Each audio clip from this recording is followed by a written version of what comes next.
Ikatlong Kabanata. Kayo namang mga babae, pasakop kayo sa inyong asawa.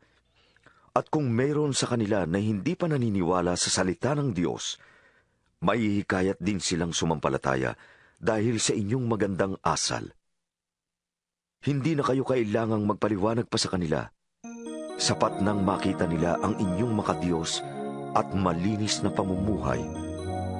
Ang inyong ganda ay huwag maging panlabas tulad ng pag-aayos ng buhok at pagsusuot ng mga gintong alahas at mamahaling damit. Sa halip, pagyamanin ninyo ang gandang nakatago sa puso, ang gandang walang kupas na likha ng maamo at mapayapang diwa na lubhang mahalaga sa mata ng Diyos. Iyan ang kagandahang ipinakita ng mga banal na babae noong unang panahon. Sila'y umasa sa Diyos at nagpasakop sa kanilang mga asawa. Tulad ni Sarah, sinunod niya at tinawag na Panginoon ang asawa niyang si Abraham. Kayo rin ay mapapabilang sa kanyang mga anak kung matuwid ang inyong mga gawa at kung wala kayong anumang kinatatakutan. Kayo namang mga lalaki, unawain ninyo at pakitunguhang mabuti ang inyong asawa, sapagkat sila'y mas mahina at tulad ninyo'y may karapatan din sila sa buhay na walang hanggan na kaloob ng Diyos. Gawin ninyo ito nang sa gayon ay walang magiging sagabal sa inyong mga panalangin.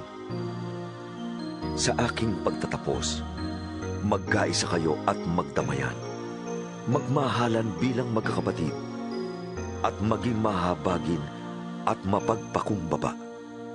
Huwag ninyong gantihan ng masama ang gumagawa sa inyo ng masama. Huwag ninyong sumpain ang sumusumpa sa inyo. Sa halip, pagpalain ninyo sila dahil pinili kayo upang tumanggap ng pagpapala ng Diyos. Ayon sa nasusulat, ang may nais ng payapa at saganang pamumuhay, dila niya'y pigilan sa paghabi ng kasamaan. Ang anumang panlilinlang at madayang pangungusap sa kanyang mga labi ay di dapat na lumabas. Ang masamay iwasan na at ang gawin ay ang tama. At ang laging pagsikapan ay buhay na mapayapa. Ang mata ng Panginooy nakatuon sa matuwid. Ang kanilang panalangin ay agad niyang dinirinig. Ngunit kapag ang ginawa ng tao ay ang masama, Panginooy nagagalit at hindi siya natutuwa. At sino naman ang gagawa sa inyo ng masama kung wala kayong hinahangad kundi pawang kabutihan? At sakali mang usigin kayo dahil sa paggawa ng mabuti, mapalad pa rin kayo. Huwag kayong matatakot sa kanila at huwag kayong mag-alala. Igalang ninyo mula sa inyong puso si Kristo at sambahin ninyo siya bilang Panginoon. Lagi kayong maging handang magpaliwanag sa sino mang magtatanong sa inyo tungkol sa pag-asa na nasa inyo. Ngunit maging mahinahon at magalang kayo sa inyong pagpapaliwanag. Panatilihin ninyong malinis ang inyong budhi upang mapahiya ang mga nanlalait at humahamak sa inyong magandang asal bilang mga lingkod ni Kristo.